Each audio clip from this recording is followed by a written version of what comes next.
গুরুত্বপূর্ণ রাজনৈতিক দলগুলোর সাথে বৈঠক করছেন প্রধান উপদেষ্টা। জাতীয় নির্বাচন ও সমসাময়িক ইস্যু নিয়ে আলোচনা। নির্বাচন বানচালের চেষ্টা করছে একটি রাজনৈতিক দল, মন্তব্য স্বরাষ্ট্র উপদেষ্টার। প্রতিহতে সবাইকে এগিয়ে আসার আহ্বান। চট্টগ্রাম বিশ্ববিদ্যালয়ের শিক্ষার্থী শিক্ষকদের সাথে স্থানীয়দের দফায় দফায় সংঘর্ষ। পরিস্থিতি নিয়ন্ত্রণে ১৪৪ ধারা জারি। এবং প্রশাসনের থেকে নির্বাচন বিঘ্ন ঘটাতে ষড়যন্ত্র করছে আওয়ামী দোসররা। অভিযোগ রিজভির সুষ্ঠু ভোট নিয়ে সংশয় প্রকাশ।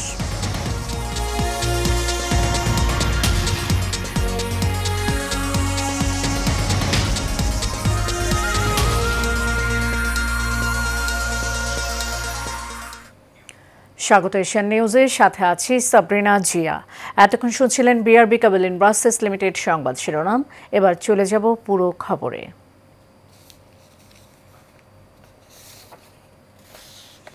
রাজনৈতিক উত্তাপে উদ্ভূত পরিস্থিতির মধ্যেই বিএনপি, জামায়াতে ইসলামী ও জাতীয় নাগরিক পার্টির সঙ্গে বৈঠকে বসেছেন প্রধান উপদেষ্টা অধ্যাপক ড. মোহাম্মদ ইউনূস। প্রধান উপদেষ্টার সরকারি বাসভবন যমুনায় এই বৈঠক অনুষ্ঠিত হচ্ছে। বিকেল 4:30টায় প্রথম বৈঠকে শুরু হয় বাংলাদেশ জামায়াতে ইসলামের সাথে। দলটির নায়েবে আমির ড. সৈয়দ আবদুল্লাহ মোহাম্মদ তাহেরের নেতৃত্বে 4 সদস্যের এক প্রতিনিধি দল বৈঠকে অংশ নেন। প্রতিনিধি দলের অন্য সদস্যরা হলেন সেক্রেটারি জেনারেল অধ্যাপক মিয়া গোলাম পরওয়ার, সহকারী সেক্রেটারি জেনারেল মাওলানা রফিকুল ইসলাম খান ও ড. হামিদুর রহমান আজাদ। এরপর সন্ধ্যা 6:30টায় জাতীয় নাগরিক পার্টি এবং রাত 7:30টায় বিএনপির সঙ্গে বৈঠকে বসবেন প্রধান উপদেষ্টা। এর আগে রবিবার এক সংবাদ সম্মেলনে প্রেস সচিব শফিকুল আলম জানান, জাতীয় সংসদ নির্বাচন ও সমসাময়িক পরিস্থিতি নিয়ে বিএনপি, জামায়াতে ইসলামী ও জাতীয় নাগরিক পার্টির সঙ্গে বৈঠক করবেন প্রধান উপদেষ্টা ড. মোহাম্মদ ইউনূস।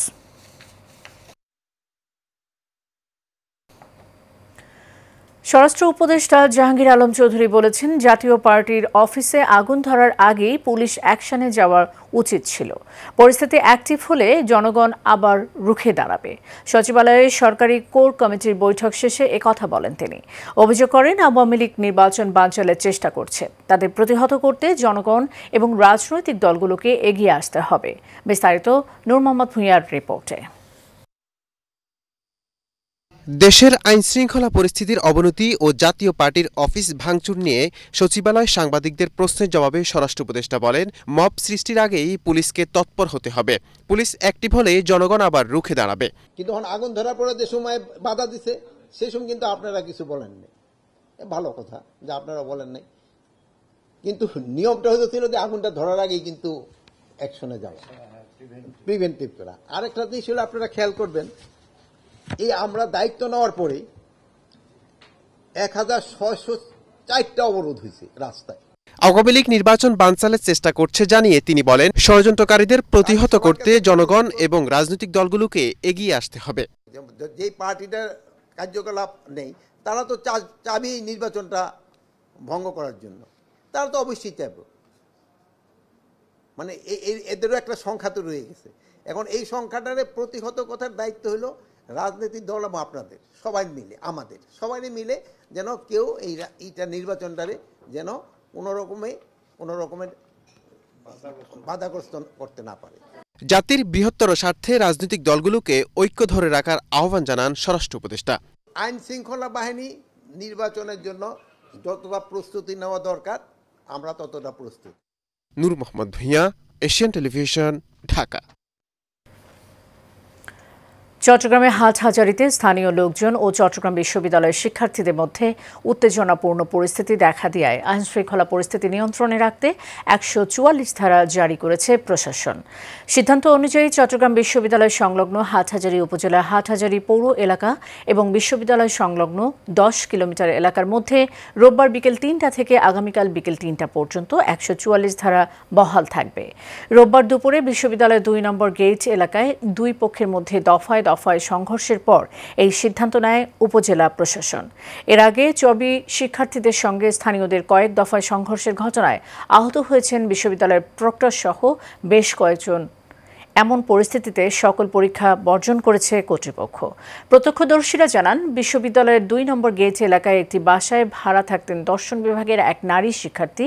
রাত 11:30টার দিকে বাসায় ঢোকা নিয়ে দারোয়ানের সাথে তার বাকবিতণ্ডা হয়। এরই জেরে ছড়ায় উত্তেজনা। এ নিয়ে স্থানীয়দের সঙ্গে বিশ্ববিদ্যালয়ের শিক্ষার্থীদের সংঘর্ষ বাধে।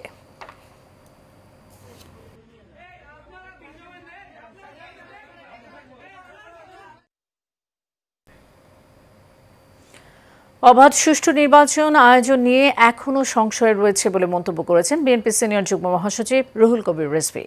দুপুরে নির্বাচন কমিশনের সঙ্গে বৈঠক শেষে সাংবাদিকদের সঙ্গে আলাপকালে এই মন্তব্য করেন তিনি।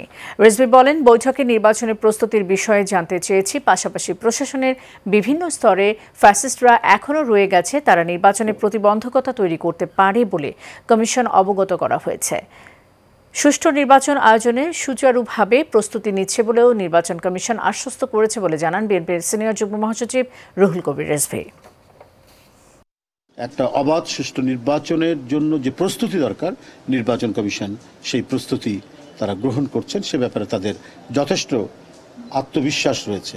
নির্বাচন যে হবে, সে হওয়ার ক্ষেত্রে এর যে অবাধ সুষ্ঠু নির্বাচনের বিষয় তো আমাদের এখনও সংশয় রয়েছে। বক্তব্যগুলো শুনলাম, পোস্টাল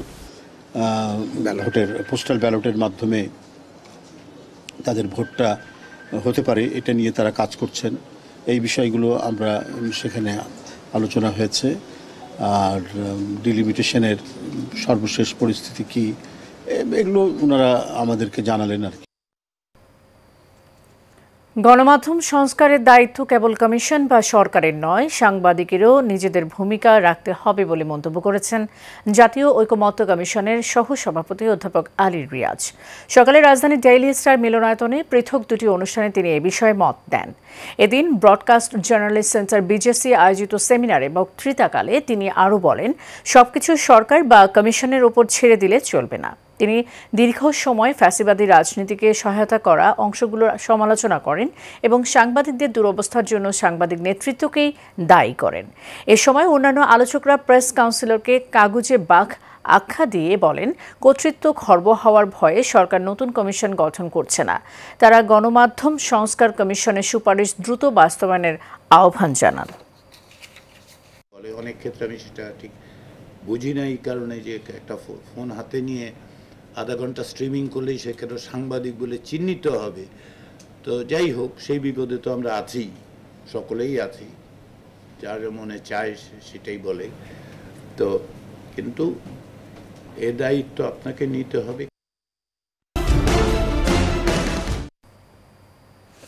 নেত্রকোনা সদর উপজেলায় পাল্টাপাল্টি হামলায় এক সাবেক ইউপি সদস্য সহ 2 জন নিহত হয়েছেন। উপজেলার মৌগাতি এলাকায় দিবাগত রাত 11:30টার দিকে এই ঘটনা ঘটে। নিহতরা হলেন মৌগাতি ইউনিয়নের জামাতি গ্রামের সাবেক ইউপি সদস্য দোজাহান মিয়া, নূর মোহাম্মদ।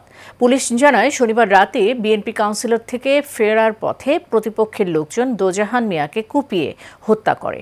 পরে খবর পেয়ে দোজাহানের লোকজন প্রতিপক্ষের বাড়িতে হামলা চালায়, এতে 4 জন আহত হয়। পরে আহতদের নেত্রকোনা আধুনিক সদর হাসপাতালে নিয়ে নূর মোহাম্মদ নামে আরও একজন মারা যায়।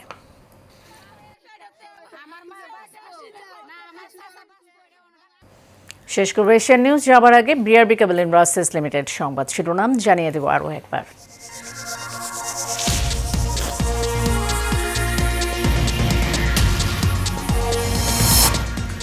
গুরুত্বপূর্ণ রাজনৈতিক দলগুলোর সাথে বৈঠক করছেন প্রধান উপদেষ্টা। জাতীয় নির্বাচন ও সমসাময়িক ইস্যু নিয়ে আলোচনা। নির্বাচন বানচালের চেষ্টা করছে একটি রাজনৈতিক দল, মন্তব্য স্বরাষ্ট্র উপদেষ্টার। প্রতিহতে সবাইকে এগিয়ে আসার আহ্বান। চট্টগ্রাম বিশ্ববিদ্যালয়ের শিক্ষার্থী শিক্ষকদের সাথে স্থানীয়দের দফায় দফায় সংঘর্ষ, পরিস্থিতি নিয়ন্ত্রণে 144 ধারা জারি। প্রশাসনের থেকে নির্বাচন বিঘ্ন ঘটাতে ষড়যন্ত্র করছে আওয়ামী দোসররা, অভিযোগ রিজভীর। সুষ্ঠু ভোট নিয়ে সংশয় প্রকাশ। এশিয়ান নিউজ এ পর্যন্তই। পরের সংবাদ দেখার আমন্ত্রণ রইল। ধন্যবাদ সাথে থাকার জন্য।